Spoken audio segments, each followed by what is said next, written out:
Thank you, Mr Speaker. Job centres work with a range of external providers to offer a wealth of outreach support. In Berkshire, this includes work coach support for customers with complex needs, delivered from Reading College, outreach delivered at the Slough Homeless Team and Windsor Homeless Project locations, and employment support delivered from the Probation Hub in Reading. Outreach work is something not only that we strongly support, but actively encourage. Leader. Thank you, Mr Speaker. The Minister names a number of projects within Berkshire, none of which fall within my own constituency of Newbury. So would the Minister welcome community interest companies like Lambourne Junction hosting the job centre in their facilities to make sure that communities in rural constituencies like myself have access to the job centre rather than having to travel into the main town centre for that support? Minister. I would very much welcome such an initiative being brought forward in his own constituency of Newbury. He may also be pleased to know that there is currently the potential of a youth hub opening from Newbury, similar to that is already grant funded and in operation in Oxford. Rebecca Long-Bailey. Question number 8, Mr Speaker. Minister. Thank you, Mr Speaker. Due to the introduction of auto-enrollment, which is at least one policy which has cross-party support, introduced, legislated for by the last Labour government, taken forward by the coalition government, there has been a 92% increase in the number of employees saving into a workplace pension scheme since 2012, and that's over 10 million more people now saving for a pension who weren't saving previously. Rebecca Long-Bailey. Thank you, Mr Speaker. The Minister will be aware that around 10% of people automatically enrolled into workplace pension schemes choose to opt out, often due to low pay and cost of living pressures, leaving them losing out on not only building up their own contributions, but also on the top-ups of their employers. So would the Minister consider a simple tweak and allow for employers' contributions, which would have been due in any event, to continue in such opt-out circumstances? I thank her for that question. It is indeed an interesting idea, and one that has been put forward recently by the Institute for Fiscal Studies, and I will consider it. But I will say to her also, in the pension schemes bill, which we're introducing next year, low earners with multiple small pots will have those pots consolidated so that that money works better for them in the future and gives them a better retirement in the future too. Jim Shannon. Thank you, Mr Speaker, and thank the Minister very much for that answer. Minister, while both governments, one that's in opposition now and the government now, have always encouraged people to buy into pension contributions in every way they can, the fact is, for many people who are low earners, it's not possible to have a pension scheme at the same time to live in the age that we are with the cost of living. Minister, what can be done to encourage people to do that in a way that it doesn't impact upon the monies that they have coming in? Thanks so much. I thank him for that question. There are a number of ideas that think tanks and research institutes have put forward. One such idea is a sidecar savings account that could be used for a pension, but could have some money set aside for a rainy day should somebody fall into debt. So that is something that we're considering too. And he raises a very important question, because some of those on low incomes sometimes can't afford to put that contribution in. But might there be a way in between opting out and not remaining in the scheme? So that's something we're looking at. Thank you. Tim Shannon. The other one. my twin. We've never done back-to-back before. Thank you, Mr Speaker. Question number 9, please. Thank you, Mr Speaker. Once people are granted refugee status, they have immediate access to DWP employment support and services. Work coaches work with refugee customers to understand their individual employment needs and provide tailored support as appropriate, including with CV writing, interview preparedness and help securing work experience. Those who require more intensive support can be referred to DWP employment programmes or other contracted provision. Jim Farrell. Thank you very much, Mr Speaker. So the government is seeking to clear the very unacceptable backlog, huge backlog of asylum applications they inherited from the previous government, and as a result we are already beginning to see an increase in the numbers of newly recognised refugees who quite rightly now have the right to work and to contribute here. So could you say a little bit more about the strategic planning, cross-departmental work that is happening on providing tailored support? He talked about tailored support, but of course the existing scheme comes to an end in June. So can he say something more about that, so that refugees who've got every right to be here have got the ability to take a job, pay taxes and contribute to us? Minister. He is entirely correct, Mr Speaker, to recognise the important role of refugees in contributing to our economy. What I would say to him is that there is a range of tailored support available, things such as language support, as I mentioned earlier, with CV writing, interview preparedness, but also with ensuring that their qualifications, perhaps earned elsewhere, are transferable in this country. But I would, of course, be very happy to meet with him to discuss further the support that could be put in place as we look, as he says, to clear the asylum backlogs. We are in constant communication with the Home Office and other departments to ensure a holistic approach in doing so. Mary Wilson.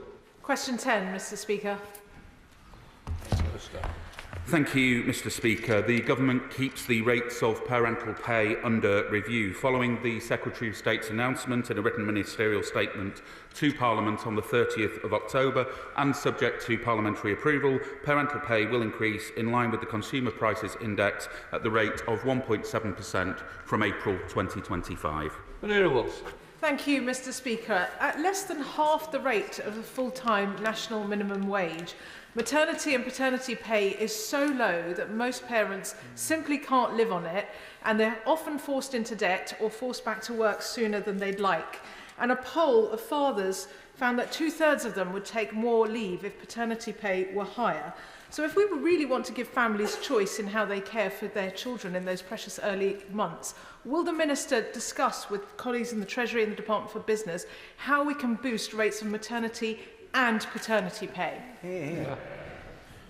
Thank you, Mr Speaker, and I understand the point that the Honourable Lady is making, but of course requests for significant uplifting of benefits come with a price tag, and I heard no suggestions as to how that would be paid for. But what I would say is that in terms of the support for parents, the Government committed in its manifesto to review parental leave to ensure that it best supports working families, and further details of that review will be announced in due course. Alistair Strathern. Thank you, Mr Speaker. Recent damning statistics highlighted that just 2% of parents made use of shared parental leave in the last year, with uptake skewed towards the highest earners. Given the real importance of breaking down barriers to equal parenting for employment, will the Minister make sure he works with the Department for Business and Trade as part of that upcoming review to ensure that enhanced parental leave is considered as part of that, including strengthening paternity leave entitlements? My honourable friend is absolutely correct, not just to highlight the importance and the benefits of shared parental leave, but also the disparity between those who make use of it. I will, of course, maintain dialogue with the Department for Business and Trade as we go through that review, but I'd also very much welcome a discussion with him on his ambitions and ideas for how we could take that forward. Obidine. Thank you, Mr Speaker. Question 11. Minister. No assessment along the lines the honourable gentleman has asked about has been made. Benefit rates are reviewed each year, increasing by 6.7% last April and by 1.7% from next April, in line with inflation. Thank you, Mr Speaker, and I thank the Minister for his answer. The bit I'd like to focus on in terms of the rates is the age differential. So you'll be aware that people on under 25 receive a different rate of universal credit. Now, the Government has announced that it's going to try to abolish that age differential when it comes to the national living wage. And this is something that would be really good for young care leavers if it was managed to abolish it for universal credit as well. So will the Minister be looking at potentially phasing out the age differential in universal credit too?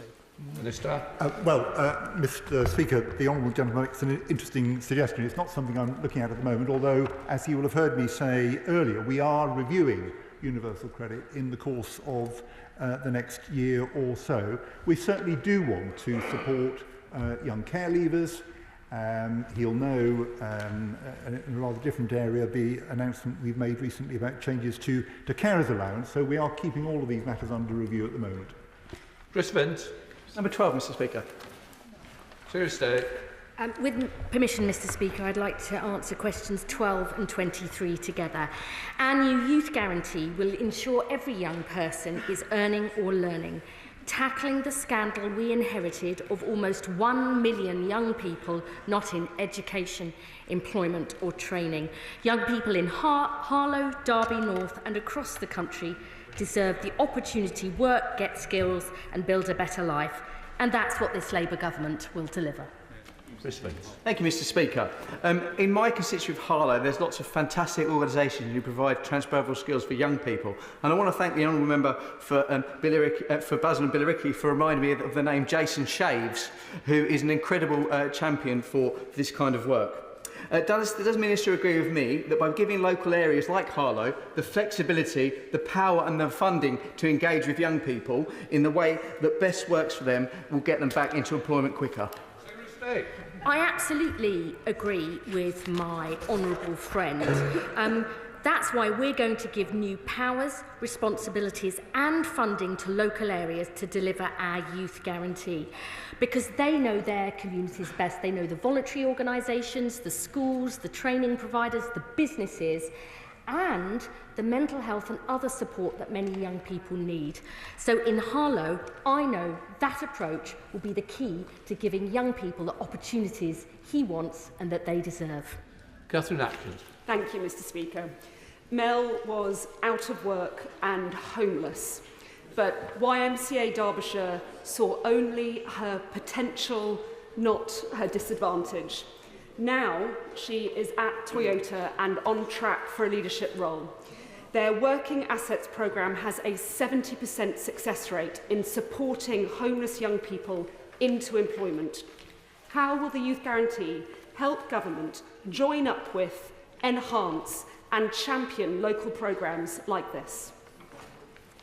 That sounds like a fantastic programme by the YMCA in her constituency.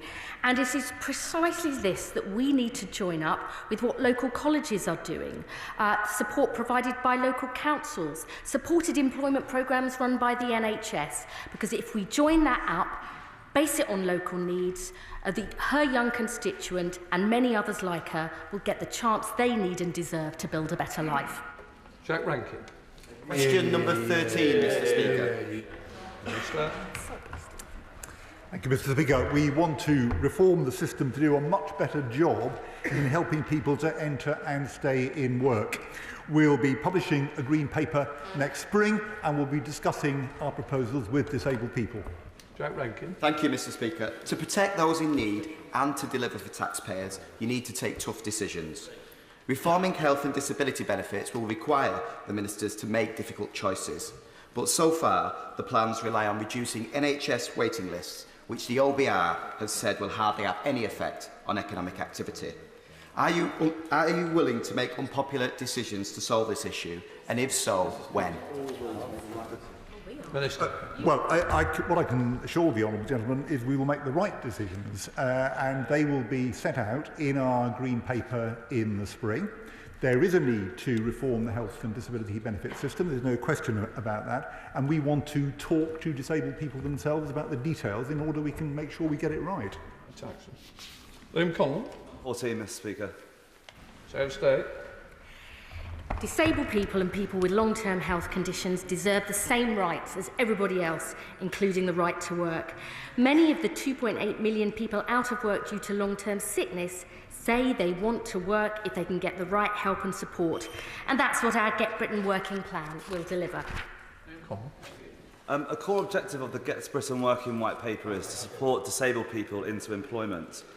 As the Minister will know, the Blue Badge scheme is an important provision in enabling people to get to work. But data released this month shows a sharp rise in Blue Badge theft, with badges being sold on by criminals for upwards of £500 to people who use them to avoid parking charges. Will the Minister back my campaign to tackle this injustice? Sarah Stay. Yes. I think it is disgusting that some people think it's all right to steal the blue badges that so many disabled people rely on to work but also socialise and see family and friends. I know my honourable friend, the Minister for the Future of Roads, who's responsible for this issue, is a strong supporter of his campaign, and I will contact her to stress my support and the support of my entire department too. The Get Britain Working White Paper rightly says that people deserve the opportunity to thrive and that sport, arts and culture are crucial to achieving this goal, especially for those with disabilities. The Sovereign Centre in Eastbourne, where I learnt to swim, provides vital sports and leisure opportunities which will help serve the same, with the future of 2 of our pools there being considered. To best honour the aims of this white paper, does the Minister agree with me that Eastbourne Borough Council should engage with all interested providers who may be able to protect our fun and training pools at the Sovereign Centre before making any final decisions on the Centre's next steps? The relevant question, as well as it should on Secretary of State. Do you want to answer it? It's up to you. I'm not quite sure it was relevant to the question. Well, I really do believe sport and art and culture can play a huge role in engaging and inspiring people, helping them on the pathway to skills, confidence, jobs, and I want to see that provision enhanced in future because we're determined to have that at a national partnership level. I think it needs to happen locally too to get people working and earning again. Conor Nesbitt. Question number 15, Mr. Speaker. Secretary of State. Thank you, Mr. Speaker.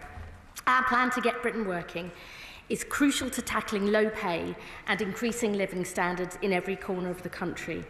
When only 1 in 6 people ever fully escape low pay, this party believes that's not good enough. So our new Jobs and Careers Service, backed by £55 million of additional funding next year, will kickstart our reforms to help more people get work and get on in their work so they boost their living standards too. Conor Nesbitt. Thank you, Mr. Speaker. Average wages in my constituency of Crewe and Nantwich, a place with a proud industrial heritage, lag behind the regional and national averages at just £686 per week before tax. So can the Secretary of State outline how the Get Britain Working White Paper will support growth as well as the high-skilled, well-paid jobs in my constituency, not just the biggest cities? Secretary of State. This government shares my honourable friend's determination to boost the living standards of his constituents. So the Get Britain Working White Paper will ensure every local area, including in his constituency, produces its own Get Britain Working plan. Alongside our industrial strategy, our plan to make work pay, the National Wealth Fund and Skills England, this will help people get work, progress in their careers with good opportunities for employment right across the country. Richard Holden. Question number 16, please, Mr. Speaker. Under the last Conservative government, an estimated 880,000 of the poorest pensioners eligible for pension credit were not claiming it. We have launched the biggest ever pension credit awareness campaign and also written to 120,000 pensioners on housing benefit, urging them to apply. As a result, claims for pension credit have more than doubled, and those who receive pension credit will also receive winter fuel payments and other related benefits. Richard Holden. Thank you very much indeed, Mr. Speaker. Before the last general election, the party opposite suggested that the removal of the winter fuel payment would mean 4,000 pensioners extra a year would die of freezing in poverty. How many will die under the government's proposals from this year? Mr. Speaker, this government remains absolutely committed to supporting low-income pensioners. We're supporting them through the Household Support Fund, which local authorities can use to help people on the lowest incomes with their bills. The Minister for Energy and Consumers has also raised £500 million from energy suppliers to help those most vulnerable consumers in debt. And we've also got the Warm Homes Discount and the Warm Homes Plan to help those on low incomes to heat their homes. You want to stand back?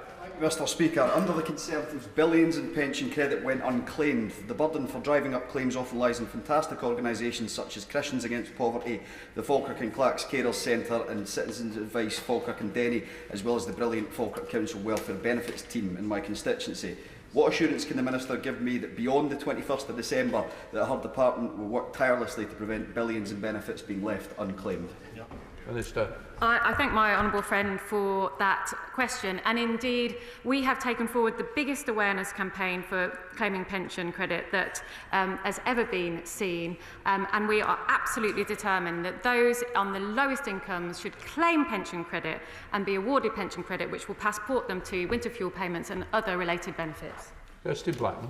The Scottish Government is bringing back the winter fuel payment because we're aware of how much of an awful disaster this has been for the Labour government. People are terrified to switch on their heating. Can she explain to pensioners, please, who are living in poverty circumstances but not eligible for pension credit, what they should do this winter? Should they just wear an extra blanket? Hear, hear. Minister. The Scottish Government have been given a record settlement in the recent budget, and winter fuel payments and other benefits are devolved, as she knows, to the Scottish Government. Rachel Mask. Mr Speaker, I want to thank the residents of York for donating to my thermals collection on Saturday. However, I know that older people are going to really struggle this winter in the city of York. So can she say how many people have signed up across the country to the pension credit since July, and what additional steps will be taken to ensure that those that miss out on the 21st of December deadline will still be able to get support to keep warm this winter? Minister. Claims have more than doubled, they've increased by 145% since late July, and we are working at pace to process those claims. We've deployed an additional 500 staff to make sure that those who are on the lowest incomes get the pension credit that they need. We come to topicals. Alison Griffiths. Thank you, Mrs. Thank you. Question number 1, please, Mr Speaker. Well done. Sarah State. Mr Speaker, as a lifelong champion of family carers, dealing with the problem of carers' allowance overpayments is a priority for me and my right honourable friend, the Minister for Social Security and Disability. Last week, we set out the next steps in our independent review led by Liz Sayce, the former Chief Executive of Disability Rights UK. This will report by the summer, looking at how and why overpayments were built up, the changes we can make for the future, and how best to help those affected. Along with the biggest ever cash boost to the earnings threshold for carers' allowance announced in the budget, this shows our determination to give family carers the support they need and deserve. Alison Griffiths. Thank you, Mr Speaker. In Bognor Regis and Littlehampton, over 23,000 people have lost their winter fuel allowance. That's over 90% of former claimants. So does the Minister think that it's fair that someone who has paid tax all of their working life will now be taxed on their state pension as well as losing their winter fuel allowance? Good question. Sarah State. The Honourable Lady talks about the winter fuel payment, and she fails to mention our determination to make sure the 880,000 pensioners who don't claim pension credit but should, so that they can get that winter fuel payment, or the £4.9 million household support fund allocation allocated to West Sussex, which covers her constituency, which can be used for precisely those pensioners just above the pension credit threshold who've worked hard all their lives but need extra support with the cost of heating. Tom Rutland. Thank you, Mr Speaker. I welcome the review into the overpayment of carers' allowance, which will come as a huge relief to many people in East Worthing and Shoreham. Can the Secretary of State confirm that the Department will do everything it can to prevent family carers unnecessarily getting into debt in the future?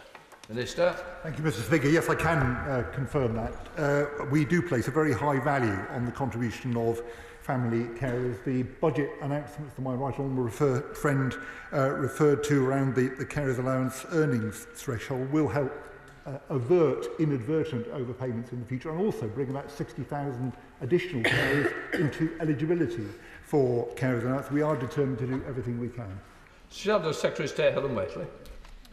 Thank you, Mr Speaker.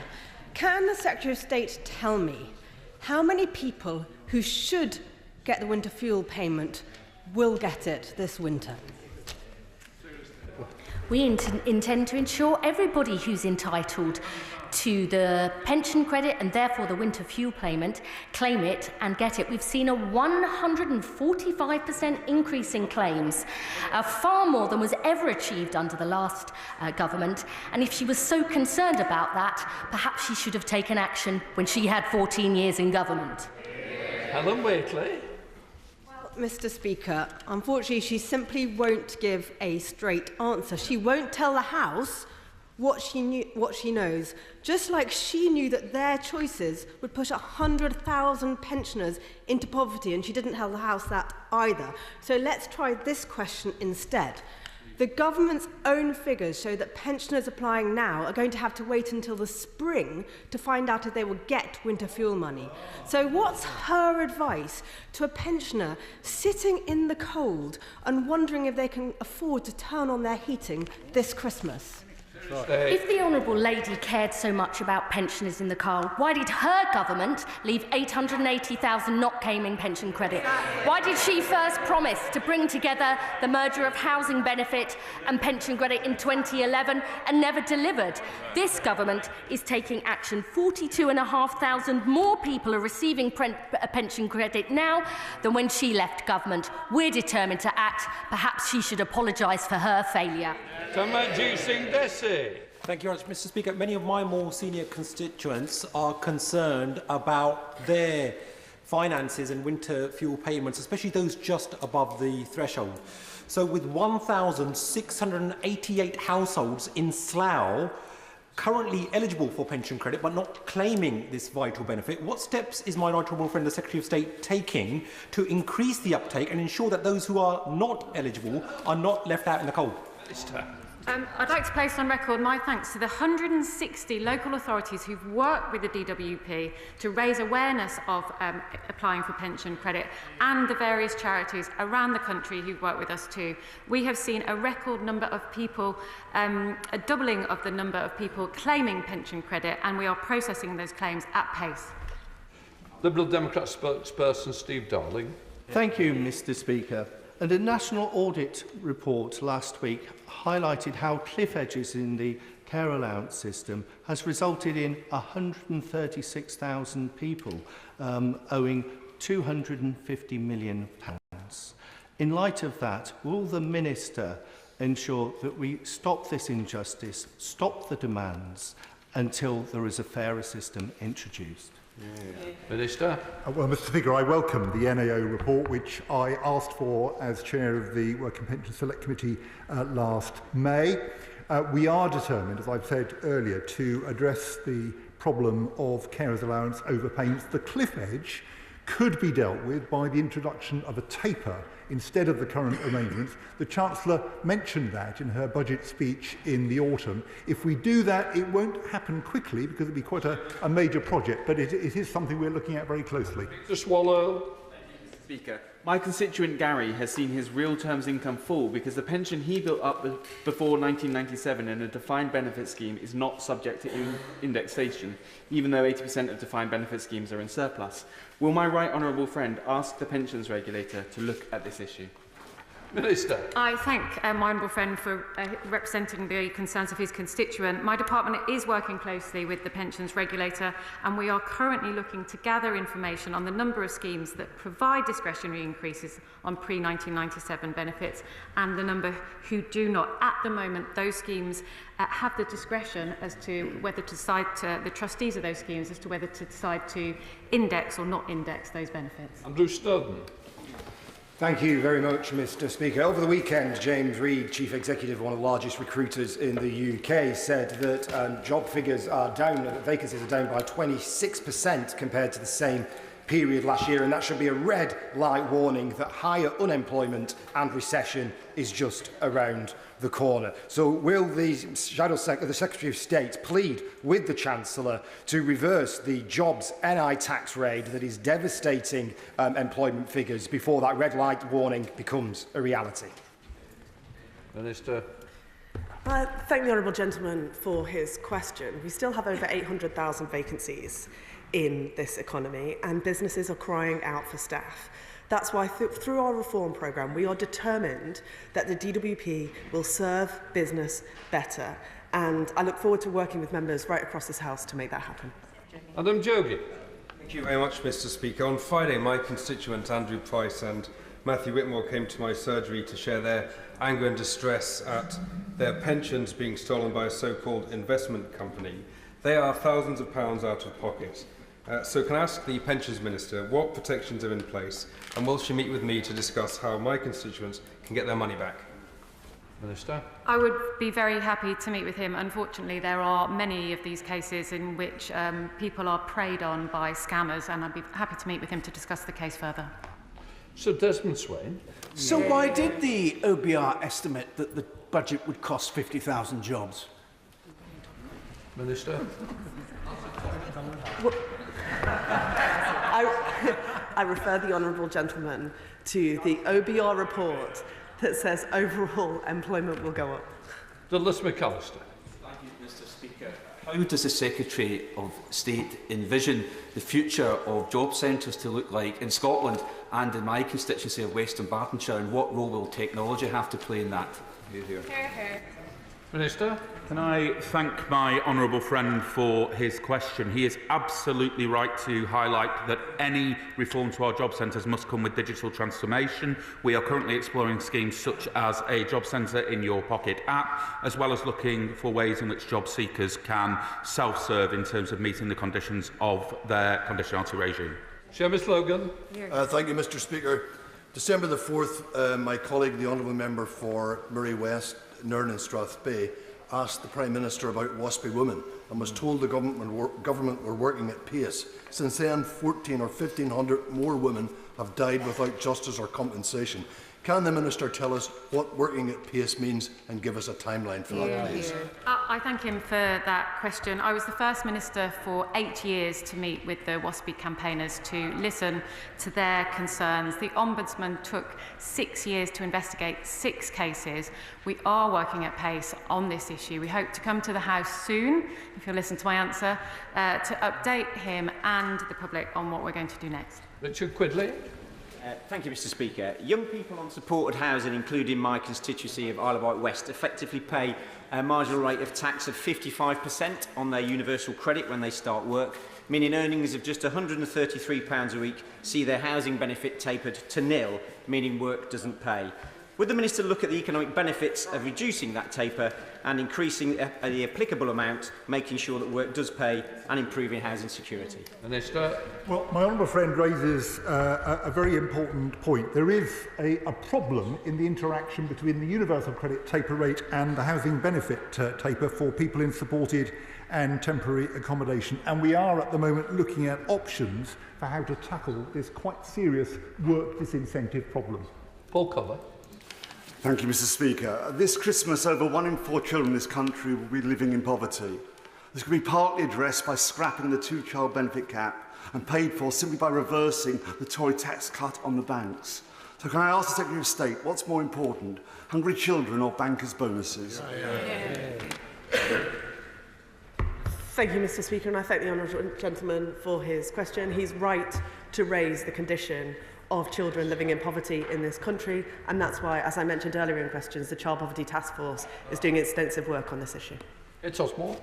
Thank you, Mr. Speaker. According to 2022 Migration Observatory report, over 200,000 children are likely to be families with no recourse to public funds, NRPF.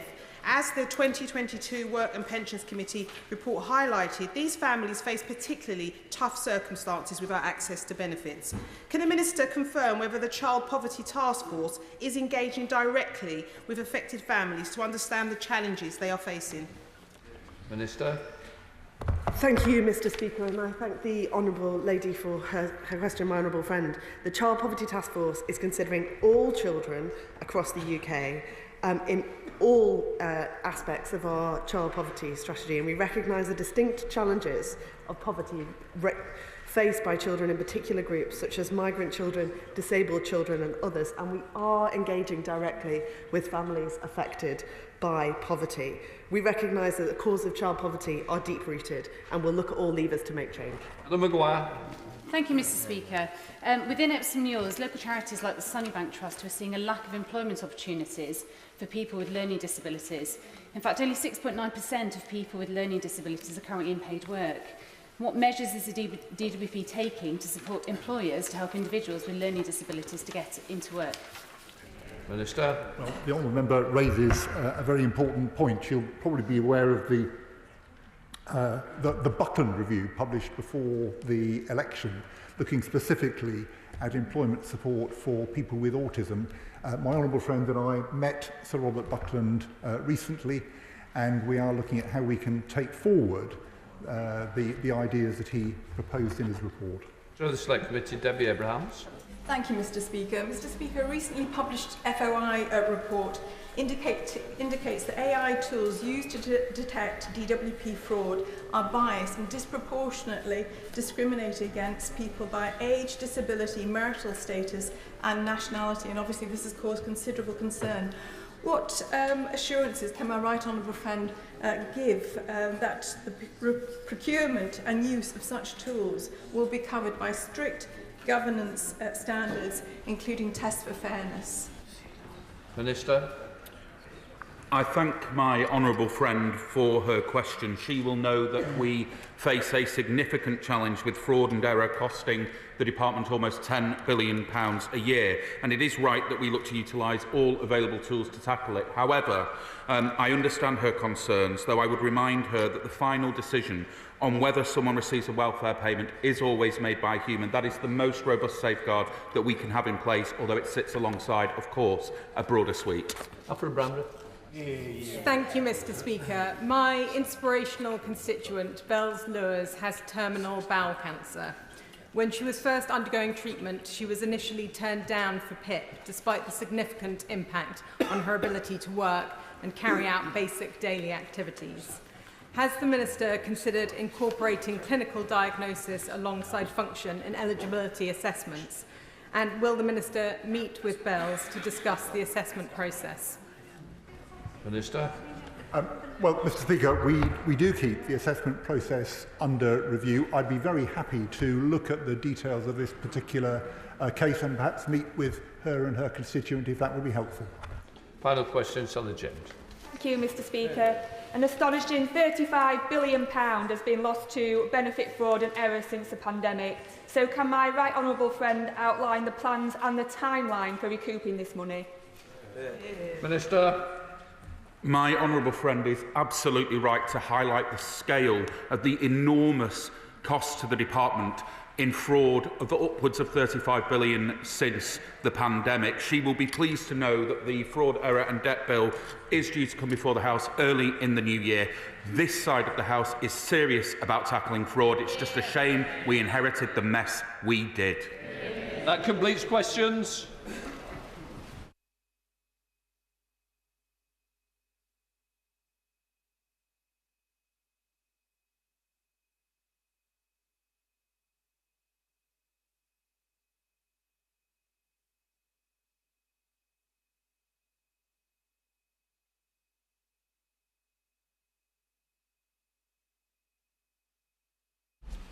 Before I come to the urgent question, I'd like to make a short statement. The House of Commons respects the jurisdiction of the courts, for example, in our sub judice rule. The sub judice rule applies to all criminal cases, including cases involving espionage, which are currently before the courts.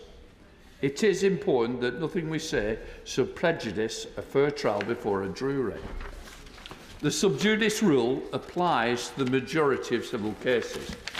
However, the sub judice rule does not apply where a ministerial decision is in question, such as the decision in the case by the Home Secretary to exclude the person known as H6 from the UK on the basis that his exclusion is conducive to public good on grounds of national security.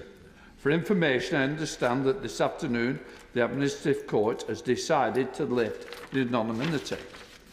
The Government is responsible to this House, which holds ministers accountable for what is done on their authority.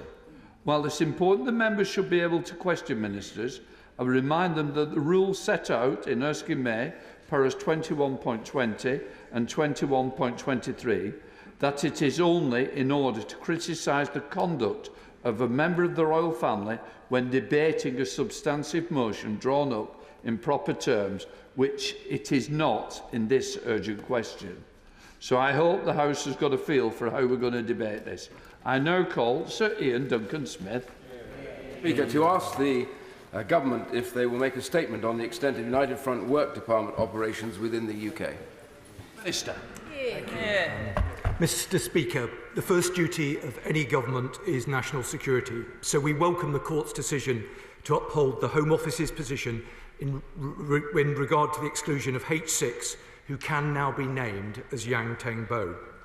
The Special Immigration Appeals Commission concluded that there was a basis for the conclusion that H6 had been in a position to generate relationships with prominent UK figures which could be leveraged for political interference purposes by the Chinese Communist Party, including the United Front Work Department and the Chinese state.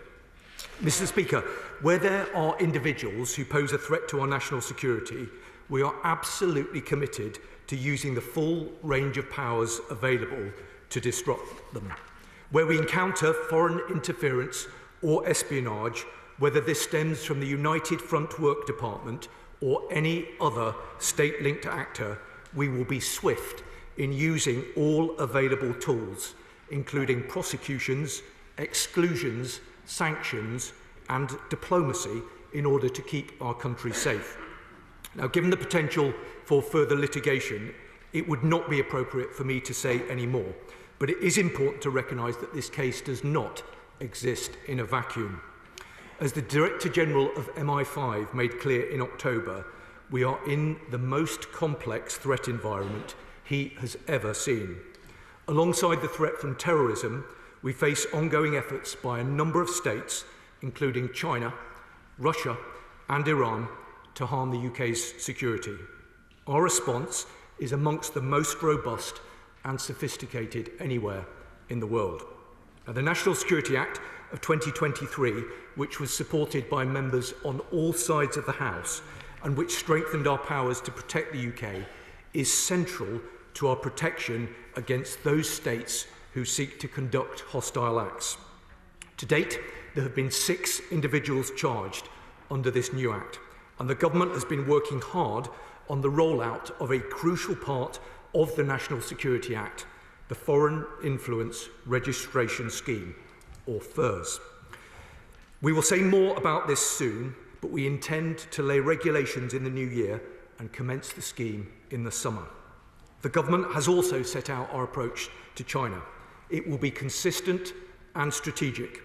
We will challenge where we must in order to keep our country safe, compete where we need to, and cooperate where we can, for example, on matters like climate change. That is acting in the national interest, and the Prime Minister reiterated this earlier today.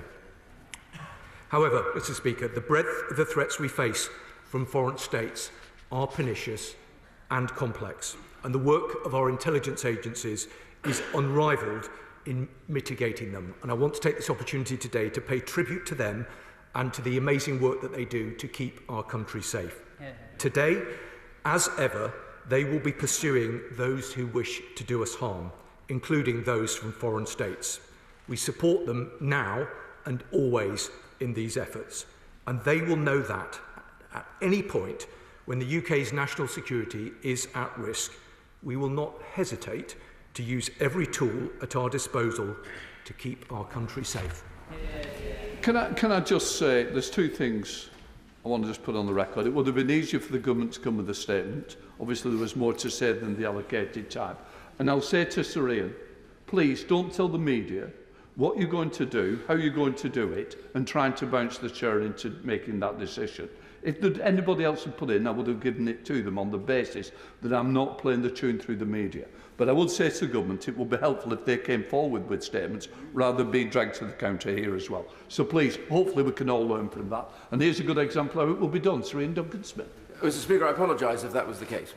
Can I just say that Yang Tengbo, H6, was in fact not a lone wolf. He was one of some 40,000 members of the United Works Department, which the Intelligence Security Committee report last year said, and I quote, "and known to government, had penetrated every sector of the UK economy, spying, stealing intellectual property, influencing and shaping our institutions. We don't know that our agents now are frustrated by lack of action, as they say, but they don't seem to have the tools they need to deal with this, and one of those tools is staring us in the face. So will the government commit to putting China now in the enhanced tier of the Foreign Influence Registration Scheme, registration scheme, and will they do it now? No more delay. There is no need for delay. The Interparliamentary Alliance on China, IPAC, found that H6, Hemming-Bow, has already been well known as a United Front member and is known to others who are already now deep in the political establishment. Parliamentarians are exposed to the United Front as well on a regular basis. So will the Minister remedy that today and accept now that China is our most prominent security threat and all action must take priority? My right honourable friend, the member for Tunbridge and Westmoreland, the previous security minister, said publicly that the department was ready to name China in the enhanced tier of the foreign influence registration scheme, would have forced United Front members like H6 to register or face serious consequences. So given that, and that it is available to do, why have we not done it yet? And is it true, as being reported by some papers, the Times included, that the government is now under pressure behind the scenes from banks and the wider business community, and including government departments, not to do it? And when it comes to a member of the royal family, I simply say this: how was it that somebody who was known to the security committee, to the security forces, was allowed to get so close to a member of the royal family without proper scrutiny exposing them? Finally, I note today that the Prime Minister said, in response to this issue, he quotes, we will cooperate where we can, particularly on environmental issues, and challenge where we must, particularly on human rights issues. But I finish with this. If the Prime Minister means this, then why are we still buying huge numbers of solar arrays from China made demonstrably using slave labour? Surely this statement is clearly incorrect. Far from challenging China on human rights, it now appears we are turning a blind eye to them. Why is that? Thank you, Mr. Speaker. Let me firstly come to the points the right honourable gentleman made about FERS. Because upon our arrival in government, we found that FERS was not ready to be implemented, as has been claimed. And since coming into office, we have ensured that there are now more people than ever working on FERS implementation. The case management team have been recruited and are now in place. As I said earlier on in my opening remarks, we plan to lay the regulations that underpin the scheme early in the new year, ahead of the scheme going live in the summer. And as we've previously committed, we will provide 3 months' notice of the scheme go-live date to enable all of those who will be affected by it adequate time to prepare. Now, I think it's also worth me making the point, Mr. Speaker, that the scheme will be underpinned by an IT solution consisting of a registration platform, a case management system, and an online public register. The IT programme developed under the previous government was not ready for the scheme to go live, and plans were not sufficiently robust. This government has progressed at pace the work to ensure that we are in a position to launch FERS with the laying of the regulations in the new year with a view to the scheme going live in the summer. I also say to the right honourable gentleman that work is underway to identify which foreign powers will be placed on the enhanced tier. That will be based on robust security and intelligence analysis. The Home Secretary and I plan to begin setting out the government's approach to the use of the enhanced tier in due course. Thank you, Mr. Speaker. The first duty of government is national security, and the threat that the country faces is the most complex and evolving we have ever seen.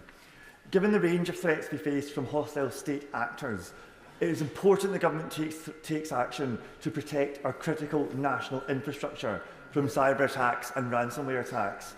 Can the Minister update us on the plans announced in the King's speech for a new bill on cyber resilience and other actions to improve protections in this area? Thank you, Mr. Speaker. I'm very grateful to my honourable friend. I think he makes a very important point. We are working at pace with colleagues across government, including in the FCDO and in the Department for Science, Innovation and Technology, to progress these matters.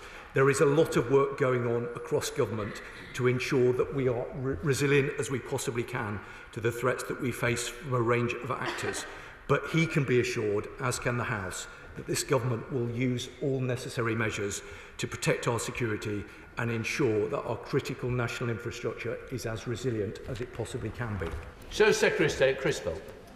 Thank you, Mr. Speaker.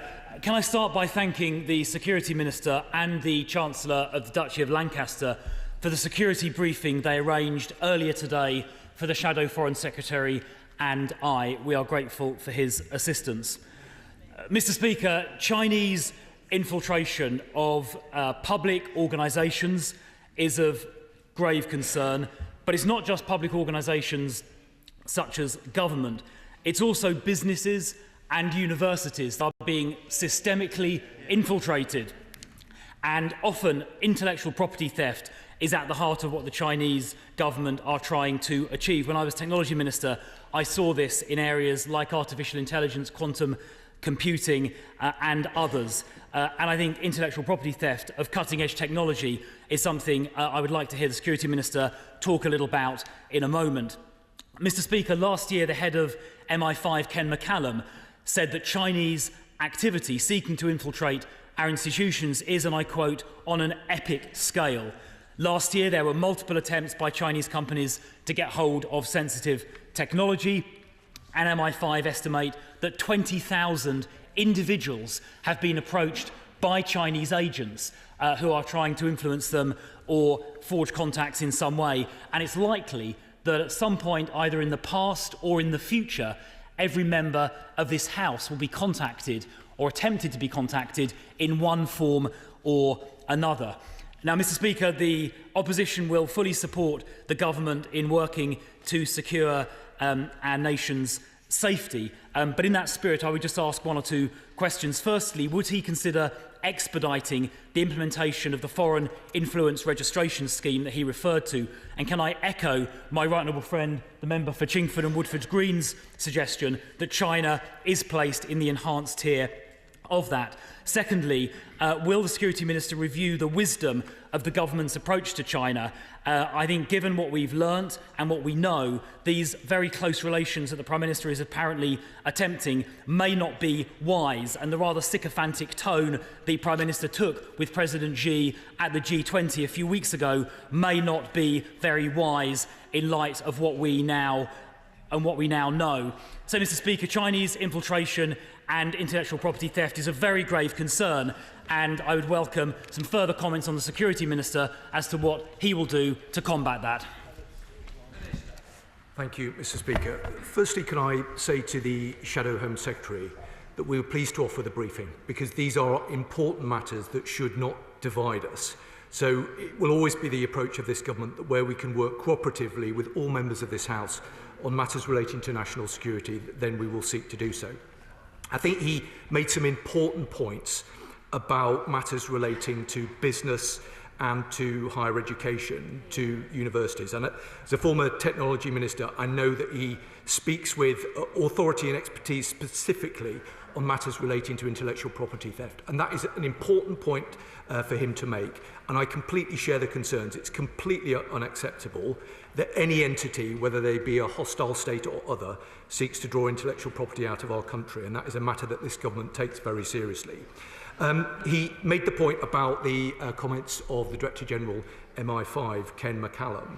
I would say to him that the National Security and Investment Act provides a framework for this government, as it did for the previous government, with dealing some of these matters. And in terms of the specific questions he raised, he asked me again about FERS. I hope I've been able to provide some reassurance in terms of the government's intention to lay the regulations as soon as practically possible in the new year, with a view to having the scheme up and running by the summer. In terms of the approach to China, I don't agree with his characterisation of the Prime Minister's recent meeting, and I would just say very gently to him, at least he didn't take him to the pub for a pint. Neil Coyle. Yeah, will the broader China audit include an assessment of the number of Chinese Communist Party operatives working in the UK, including through bodies like the HKETO? And will the Minister ensure everyone targeted, whether members of this place, members of the royal family, or members of the public with British national overseas status originally from Hong Kong, have access to tailored security support? Thank you, Mr. Speaker. Firstly, in terms of the audit, we are working with other government departments to carry out an audit of the UK's relationship with China. And that is being done to improve our ability to understand and respond to both the challenges and the opportunities that China poses. It is vital that we have a thorough understanding of the bilateral relationship with China, including where we need to challenge to protect the UK's national security. The audit is ongoing. Its outcomes will guide a consistent and coherent approach to China. In terms of British national overseas, this is a matter which I know that the Honourable Gentleman has pursued rightly for some significant amount of time. And this reflects the UK's historic and moral commitment to those people of Hong Kong who chose to retain their ties to the UK by taking up the BNO status at the point of Hong Kong's handover to China in 1997. BNO status holders and their families are making significant contributions to our economy and local communities, and from its introduction on the 31st of January 2021 to the end of September 2024, over 215,000 visas were granted on the route. The Real Democrat spokesperson, Christine Jardine. Thank you very much, Mr Speaker, and I'd like to thank the Right Honourable Member for bringing this urgent question on what is a crucially important question for us all in this place, because we are looking for robust action from this government to keep our politics and democracy safe from the influence of foreign governments. And we shouldn't pretend for a moment that the case of H6 is in any way unique or unusual, because, as we've heard, the MI5 Director General, Ken McCallum, has warned that bodies like the UFWD are mounting patient, well-funded, deceptive campaigns to buy and exert influence. We see it in our business world, we see it in our universities. And in my constituency of Edinburgh West, where we have the Chinese consulate, I have on more than one occasion been personally chastised by the consul for expressing my views about the Uyghur Muslims or speaking up for the Hong Kong residents in this country. So it is a serious problem. In fact, I was filmed once by a mysterious drone speaking at a Hong Kong protest. But we need that robust action to clamp down on things like the police stations, which we have heard about existing in this country. So as the government at the moment is saying that it is seeking closer relationships with China, how can the Minister reassure us that the government will not weaken its stance, will not weaken its robustness against Chinese influence in this country, or in human rights, democracy in Taiwan and Hong Kong, and protect us all from this insidious approach? Thank you. I'm grateful to the Honourable Lady for her question and her remarks. I can assure her that this government is and will be taking the robust action that is required to combat the nature of the threat that she rightly characterised. She's right to say that the particular circumstances of the case that we're discussing today is not unique, and there is a much wider threat that the government is working with the intelligence agencies and with partners to combat. I think she will understand that on matters relating to China, the government does have to weigh a number of considerations. And whilst, of course, national security will always be the sort of primary responsibility and is the thing that we take most seriously, there is, and there would have been for the previous government, of course, a requirement to look for areas where we can cooperate. So the truth of the matter is we have to balance that relationship, but I can absolutely give her an assurance that we will take the robust action that is required, including through the Defending Democracy.